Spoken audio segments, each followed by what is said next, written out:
داخل فعلا مقبرة غير عادية للسيارات.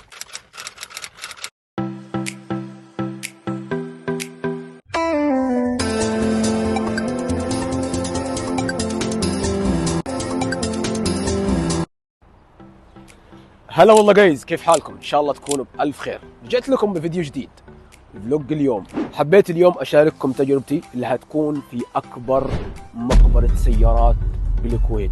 فلوج اليوم راح تكونوا معي، راح اروح اصلح سيارتي.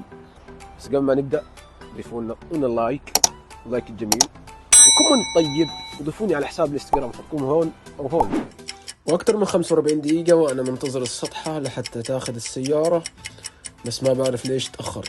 وصل يا جماعة حسين الكرين هذا. هذا يكون صديق معنا الرحلة في الفلوج اليوم.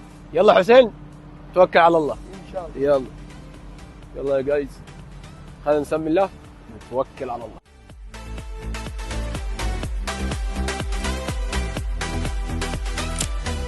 خلاص حملنا السيارة، نتوكل على الله. بسم الله. ايه يا بسم الله. خلينا نسمي الله. دعواتكم معنا جايز حنوصل بالسلامة.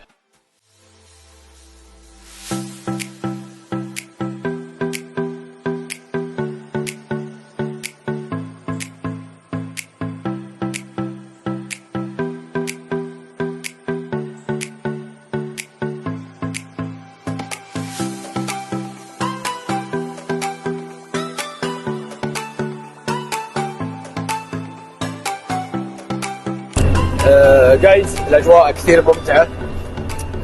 تحس نفسك انك مسافر، يعني تحس نفسك انك ماشي في البر مسافر. خيام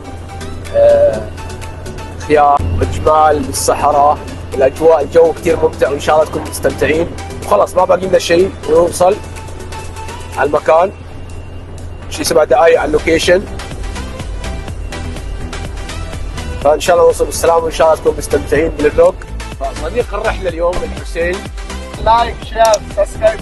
ايوه لايك وشير سبسكرايب. انت سنجل؟ ايه انا سنجل. ايه وانا سنجل. ايه شوف مشكله.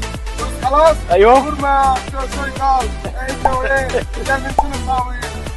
ليش خليك سوا توكلنا؟ يلا تعال غرفه انا فوق انطر. ليش انت برا؟ تعال. ايه كله راس خراب. كله راس خراب. كله زوج بعدين كله راس خراب. السنجل سنجل 100 100. هذا مش رأيي يا جماعة الخير. مش رأيي. هذا خالفه الرأي صراحة. moments later. الحين يا جماعة وصلنا الأكبر مقبرة سيارات، تعالوا معي خلينا ندخل ونشوف.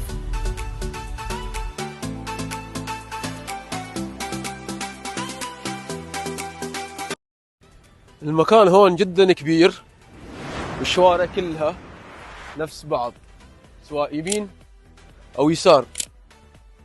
ولما دخلت أسأل في أكثر من جراج على الشخص اللي رايح عنده، بعد ما وصلنا والشوارع كلها تدل على بعضها، أنا جاي لشخص معين مختص في أماكن كتير كبيرة هون، يعني في من التويوتا، في اللانسر، في البي ام، في اللاكسس، في من جميع كل أنواع السيارات. بس أنا جاي فني مختص، إن شاء الله حتشوفوا معي بعد شوية. السلام عليكم. وعليكم السلام. شلونك؟ هلا مرحبا هجير. كيف حالك؟ الله يسلمك. شلونك انت؟ الحمد لله بخير. سكراب البادية عنده كل قطع الغيار، السيارات اليابانية، الكي، اللانسر، تويوتا، لاكسس. خلنا ندخل. ودخلنا شباب المكان، وفي من كل شيء. قبلنا العم عطا، تمام. واليوم معانا افغانستان. عندي اصلا كله كوري وياباني. عنده مكاين الكوري والياباني. فانا سيارتي راح تكون الياباني، صح يا عم عطا؟ ايوه. فسيارتي راح تكون الياباني. فعنده مكاين كثير، وعنده يعني مقبرة من السيارات هنا داخل، وكل شيء موجود. يعني اي حد يحتاج اي قطعة غيار سيارته، سواء كيا او لاكسس او لانسر، تمام، ياباني، اي شيء ياباني كله موجود.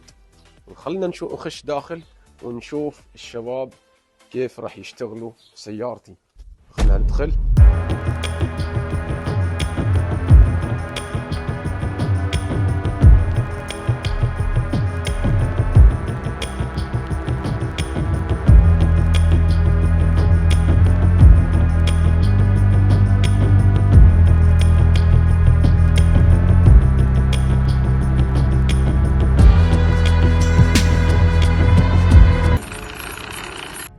جايز جاهزين تشوفوا معي السيارة شو صار فيها؟ يلا.